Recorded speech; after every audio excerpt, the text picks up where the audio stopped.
بسم اللہ الرحمن الرحیم، welcome to the novels over pride. آواز کی دنیا میں ہم آپ کو خوش آمدید کہتے ہیں۔ آج جو ناولٹ ہم آپ کے لیے لے کر آئے ہیں وہ ہے گیسٹ ہاؤس، جس کو تحریر کیا ہے محمد زبیر سلیمانی نے، اور ہم امید کرتے ہیں آپ کو ناولٹ بہت پسند آئے گا۔ سیاست نوجوانی سے ہی میرا پسندیدہ مشغلہ رہا ہے۔ اپنے وطن کے گاؤں، شہر، پہاڑ، جنگل اور صحرا دیکھنے کی آرزو ہر 2-3 ماہ بعد دل میں مچلنے لگتی تھی۔ آج شادی کو 18 برس گزر چکے ہیں، مگر یہ عادت بدلی نہیں۔ سفر میں ہمیشہ تنہا کرتا ہوں، اس معاملے میں کسی اچھے سے اچھے دوست کا ساتھ بھی پسند نہیں۔ بس بیگ میں ضروری سامان ڈالا اور 3-4 دن کی چھٹی لے کر چل پڑا انجانے سفر پر۔ اس روز بھی میں آفس جاتے ہوئے بیوی کو بتا گیا تھا کہ تمہاری 18 سال پرانی صورت اور ایک ہی طرح کا معمول دیکھ کر میں اکتا گیا ہوں۔ اب مجھے چارجنگ کی ضرورت ہے، اور یہ چارجنگ صرف سفر کی صورت میں ہی ممکن ہے۔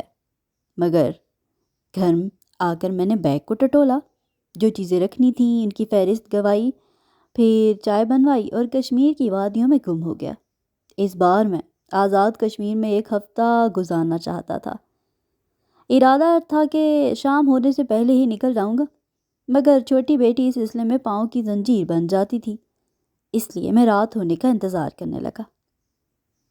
بیگ چھپا دیا تھا اور اب اس انتظار میں تھا کہ وہ سو جائے تو میں چپکے سے نکل جاؤں۔ میں نے ایسا ہی کیا۔ لاری اڈے پر کافی رش تھا۔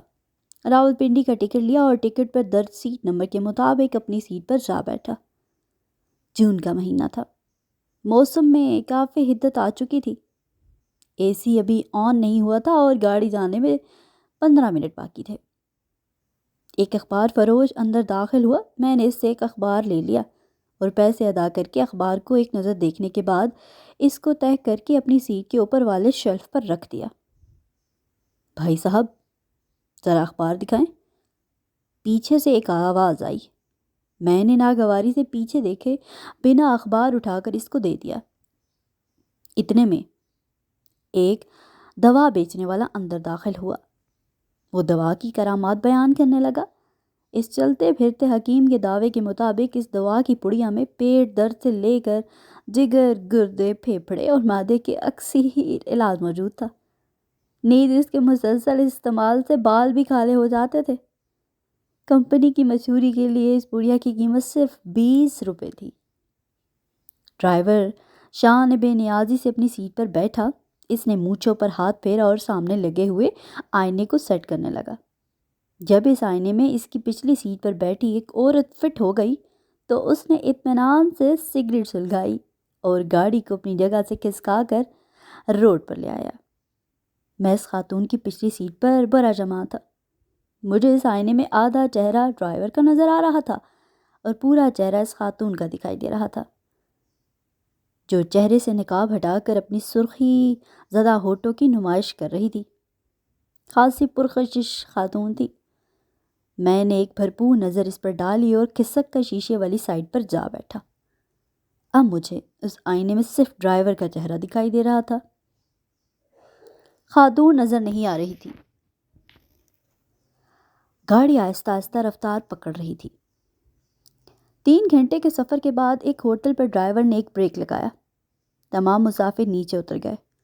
میں نے بھی چائے کا ایک کپ لیا اور حلق سے نیچے اتارنے لگا۔ اس وقت مجھے چائے کی سخت طلب ہو رہی تھی اور چائے بھی میرے ذوق کے مطابق تھی۔ کچھ دیر بعد گاڑی کا ہارن بجنے لگا اور مسافر باری باری سوار ہونے لگے۔ میں بھی اپنی سیٹ پر بیٹھ گیا۔ شام کے 7 بجے ہم راولپنڈی پہنچ گئے۔ معلوم کرنے پر پتہ چلا کہ راولا کوٹ کی آخری گاڑی 1 گھنٹہ پہلے نکل گئی تھی۔ اب مجھے ایک رات پورا راولپنڈی میں بسر کرنی تھی۔ مجھے ایک انتہائی مخلص دوست کا خیال آیا جو پنڈی میں ایک کرائے کے فلیٹ میں رہتا تھا، اور اس نے مجھ سے وعدہ لیا تھا کہ میں جب بھی پنڈی آؤں گا تو قیام اس کے فلیٹ پر کروں گا۔ میں نے اس کا نمبر ڈائل کیا اور اس کی آواز میری سماعت سے ٹکرائی۔ اڈے پر کھڑا ہوں، کہاں ہو تم؟ میں نے سلام کے بعد سوال کیا۔ تم وہیں ٹھہرو، میں ابھی آیا۔ پھر اس نے مجھ سے لوکیشن معلوم کی اور فون بند کر دیا۔ آدھے گھنٹے بعد وہ میرے سامنے تھا، تپاک سے ملا۔ اس کی آنکھوں میں وہی چمک تھی جو پردیس میں کسی آشنا کو دیکھنے کے بعد پیدا ہوتی ہے۔ وہ مجھے ایک اوسط درجے کے ریسٹورنٹ میں لے گیا۔ کیا کھاؤ گے؟ اس نے سوال کیا۔ یار دال یا سبزی ٹھیک رہے گی۔ گوشت کیوں نہیں؟ اس نے حیرت سے سوال کیا۔ یار ہوٹل کے پکے ہوئے گوشت پر میں اعتبار نہیں کرتا، کیا پتہ کسی گدھے کا ہو، کتے کا بھی ہو سکتا ہے، اور میں نے یہاں تک سنا ہے کہ مری ہوئی مرغیاں بھی ان ہوٹلوں میں سپلائی ہوتی ہیں۔ اب تمام ہوٹل تو یہ کام نہیں کرتے، مگر کچھ ہوٹل والے تو کرتے ہیں نا۔ میری اس لمبی گفتگو کو نظر انداز کر کے اس نے مغز فرائی کا آرڈر دے دیا۔ پھر وہ اپنی بڑی بڑی آنکھوں سے مجھے گھورتے ہوئے بولا، میں ہوٹل کے مالک کو جانتا ہوں، تم بے فکر ہو کر کھاؤ۔ یہ بتاؤ کہ میرے گھر والوں کی خیریت دریافت کرنے لگا۔ ویٹر کھانا لگا کر چلا گیا۔ جب ہم رات گئے سہیل کے فلیٹ پر آئے تو کافی طمانینت کا احساس ہوا۔ اس نے میرا بیگ مجھ سے لیا اور مجھے لاؤنج میں بٹھا کر چائے بنانے کے لیے کچن میں چل دیا۔ ٹی وی پر مختلف چینل بدلنے کے بعد میں نے ایک سپورٹس چینل پر چند لمحوں تک خواتین کی ریسلنگ دیکھی، پھر ٹی وی آف کر دیا۔ سہیل کی بنائی ہوئی چائے زیادہ اچھی تو نہیں تھی، مگر اے سی والے کمرے کی ٹھنڈک میں کافی فرحت بخشی محسوس ہوئی۔ چائے کے دوران میں اور سہیل ماضی کے اوراق کھولنے میں مصروف ہو گئے۔ ہم کافی دیر تک باتیں کرتے رہے۔ صبح ہوئی تو ہمیں نیند آنے لگی۔ 10 بجے میری آنکھ کھلی تو سہیل اپنے آفس جا چکا تھا۔ جانے سے پہلے وہ ایک کاغذ میرے سرہانے رکھ گیا تھا کہ کچن میں ناشتے کا سامان موجود ہے، بہتر ہوگا کہ ہم دن کا کھانا ایک ساتھ کھائیں، اور اگر تم ناشتے کے بعد جانا چاہو تو تالا لگا کر جانا جو فریج کے اوپر رکھا ہوا ہے۔ میں اس کو گزشتہ رات بتا چکا تھا کہ اس مصنوعی ترقی یافتہ چیزوں کو دیکھ دیکھ کر اکتا چکا ہوں۔ اب صرف فطرت کے رنگ دیکھنا چاہتا ہوں جو صرف اور صرف کشمیر میں ہیں۔ میں جب راولا کوٹ کا ٹکٹ لے کر گاڑی میں سوار ہو رہا تھا تو وہ روانہ ہونے والی تھی۔ مجھے سب سے پچھلی سیٹ ملی تھی۔ ہم گاڑی کچھ دیر پنڈی کی سڑکوں پر دوڑتی رہی۔ کہوٹا آیا تو پہاڑی سلسلے کے آثار نظر آنا شروع ہو گئے۔ جب گاڑی راولا کوٹ کی حدود میں داخل ہوئی تو دن کا 1 بج رہا تھا۔ میرے آس پاس صرف سرسبز پہاڑ تھے اور ایک پرسکون خاموشی تھی۔ میں اپنے پروگرام کے مطابق راولا کوٹ سے 5 کلومیٹر پہلے ہی اتر گیا۔ مجھے اگلوتے مسافر کو اتارنے کے بعد گاڑی روانہ ہوئی تو ایک پرسکون وادی میرے سامنے تھی۔ کچھ فاصلے پر پہاڑ کے دامن میں مختلف فاصلوں پر چھوٹے چھوٹے گھر بنے ہوئے تھے۔ میں کسی گیسٹ ہاؤس کی آس پر ایک جانب چل دیا۔ کبھی کبھی کوئی چوراہا دکھائی دے جاتا یا کوئی پرندہ ایک درخت سے اڑ کر دوسرے درخت پر بیٹھ جاتا۔ چلتے چلتے کافی آگے نکل گیا تو کچھ تھکاوٹ کا احساس ہوا۔ میں نے بیگ ایک طرف رکھا اور ایک پتھر پر بیٹھ گیا۔ اب تک مجھے راستے میں اکا دکا گھر تو نظر آئے تھے، مگر کوئی گیسٹ ہاؤس نام کی چیز دکھائی نہ دی۔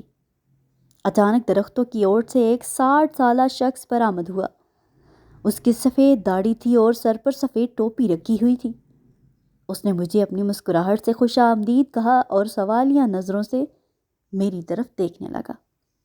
چاچا، کوئی گیسٹ ہاؤس نہیں ہے یہاں؟ میں نے سوال کیا۔ کیوں نہیں ہے؟ یہاں پر گرمیوں میں پنجاب سے کافی لوگ آتے ہیں۔ یہاں کچھ لوگوں نے 1 یا 2 کمروں کے گیسٹ ہاؤس بنا رکھے ہیں۔ تمہارے ساتھ فیملی نہیں ہے کیا؟ وہ ادھر ادھر دیکھنے لگا جیسے میرے گھر والے آس پاس موجود ہوں۔ نہیں چاچا، میں 1 ہفتے کے لیے یہاں آیا ہوں، بس مجھے ایک کمرہ چاہیے۔ میری بات سن کر اس نے اپنی انگلی سے سامنے والے گھر کی طرف اشارہ کیا۔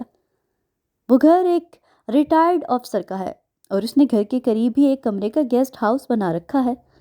تم وہاں چلے جاؤ۔ سعید خان نام ہے اس کا۔ اگر کھانا کھانا ہو تو میرے ساتھ چلو، وہ انتہائی سادگی سے بولا۔ بڑی مہربانی چچا۔ کیا نام ہے تمہارا؟ سکندر علی، وہ مختصراً بولا۔ بہت مہربانی چچا۔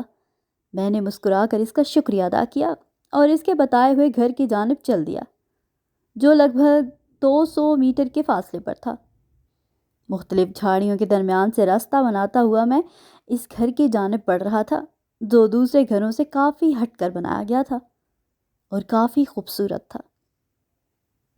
یکبارگی میرے سامنے سے ایک نیولا نکلا اور پتھر کے پیچھے بیٹھے ہوئے ایک سانپ پر جھپٹ پڑا۔ یہ منظر میرے لیے بہت ایڈونچر لیے ہوئے تھا۔ میں محویت سے یہ لڑائی دیکھنے لگا۔ میں نے بچپن میں ان دونوں کی لڑائی کے بارے میں سنا تھا۔ آج وہ منظر میرے سامنے تھا۔ نیولا بڑی یاقبدستی سے سانپ کے ڈسنے سے خود کو بچا رہا تھا۔ پھر اس نے انتہائی مہارت سے سانپ کی گردن میں اپنے دانت گاڑ دیے۔ سانپ بل کھانے لگا، وہ بے بس ہو چکا تھا۔ پھر نیولا اس کو گھسیٹتا ہوا دور لے گیا اور نظروں سے اوجھل ہو گیا۔ میں نے قدم آگے بڑھا دیے۔ نیلی چھت والا گھر اب میرے سامنے تھا۔ پہاڑی علاقوں کے دیگر مکانات کی طرح یہ گھر بھی چار دیواری کے بغیر تھا۔ میں نے آگے بڑھ کر دستک دینا چاہی، مگر اس سے پہلے ہی ایک سفید درویش نورانی صورت بزرگ نے دروازہ کھول دیا۔ مجھے اپنے سامنے دیکھ کر اس کے چہرے پر فراخ دانہ مسکراہٹ پھیل گئی۔ سعید خان آپ ہی ہیں نا؟ میں نے مسافر اور سلام کے بعد سوال کیا۔ جی، میرا نام سعید خان ہے۔ مجھے خاقان کہتے ہیں۔ ارادہ ہے ایک ہفتے میں اس وادی جنت نظیر میں بسر کروں۔ آپ کا پتہ مجھے ایک بزرگ نے بتایا ہے، غالباً سکندر علی نام تھا ان کا۔ ان کا کہنا تھا کہ آپ نے گیسٹ ہاؤس بنا رکھا ہے۔ میری بات سن کر سعید خان نے مجھے اندر آنے کا اشارہ کیا۔ میں بیگ اٹھائے اندر داخل ہو گیا۔ وہ کمرہ خاصا خوبصورتی سے سجایا گیا تھا۔ اندر داخل ہوتے ہی انہوں نے مجھے صوفے پر بیٹھنے کا اشارہ کیا۔ میں دھم سے جیسے صوفے پر گر پڑا۔ صوفہ کافی پرانے ڈیزائن کا تھا۔ سعید خان میرے مقابل بیٹھ گیا اور بولا، آپ جس شہر سے آئے ہیں وہاں کیا کرتے ہیں؟ میں ایک فرم میں مینیجر ہوں۔ ہنگاموں، ٹریفک کے شور اور مصنوعی زندگی سے اکتا کر ایک ہفتہ فطرت کے قریب رہنے آیا ہوں۔ یوں سمجھیے کہ بس کسی موبائل کی طرح چارج ہونے آیا ہوں۔ سعید خان ایک بھرپور کہکا لگا کر بولا، کافی دلچسپ آدمی لگتے ہیں آپ۔ بس جی، ہم ایک دوسرے کو کم سے کم ہنسنے کا موقع تو دے سکتے ہیں، اور اگر کچھ نہیں دے سکتے تو ہاں۔ مجھے آپ نے جواب نہیں دیا کہ کیا یہاں کوئی گیسٹ ہاؤس ہے کہ نہیں۔ دفتن پردہ اٹھا کر ایک دراز قامت لڑکی اندر داخل ہوئی۔